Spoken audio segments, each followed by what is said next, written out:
पुणे परिसरात सुरू झालेल्या मुसळधार पावसामुळे आता उजनी धरणात येणारा विसर्ग वाढू लागलेला आहे आणि आता दुपारी 1:30 वाजता उजनी धरणातून तब्बल 1 लाख क्युसेक विसर्गाने पाणी सोडायला सुरुवात झालेली आहे।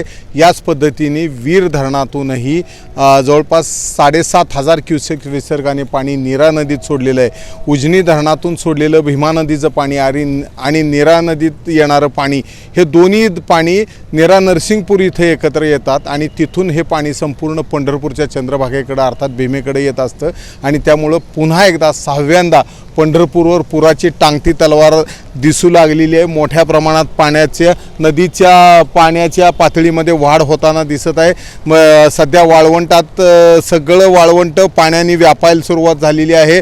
वाळवंटातील जी मंदिरं होती ती मंदिरंसुद्धा सगळी पाण्याखाली चाललेली आहेत। मोठ्या प्रमाणात अजूनही पाणी वाढणार आहे आणि त्यामुळंच हा जो पावसाचा दुसरा इनिंग जी सुरू झालेली आहे यामुळं संपूर्ण राज्यभरातल्या पावसाचा फटका आता सगळीच ठिकाणी बसू लागलेला आहे। काल रात्रीपासून पंढरपुरात सुरू झालेला पाऊस अजूनही थांबलेला नाही आहे। सलग रात्रभर पडलेला पाऊस सकाळपासूनही सुरूच आहे आणि याबरोबर भीमा नदीत येणारं उजनी धरणाचं पाणी, निरेतनं येणारं वीर धरणाचं पाणी आणि इथल्या पावसाचं पाणी अशा सर्व परिस्थितीमुळं सध्या तरी पंढरपूरवर पुन्हा एकदा म्हणजे अक्षरशः 6व्यांदा पुराची टांगती तलवार आहे आणि ही जी परिस्थिती आहे ही पाऊस जर नाही थांबला तर पुन्हा एकदा पंढरपूरला महापुराचा धोका संभवू शकतो। कॅमेरामन सचिन जाडेसह सुनील दिवाण, एबीपी माझा, पंढरपूर।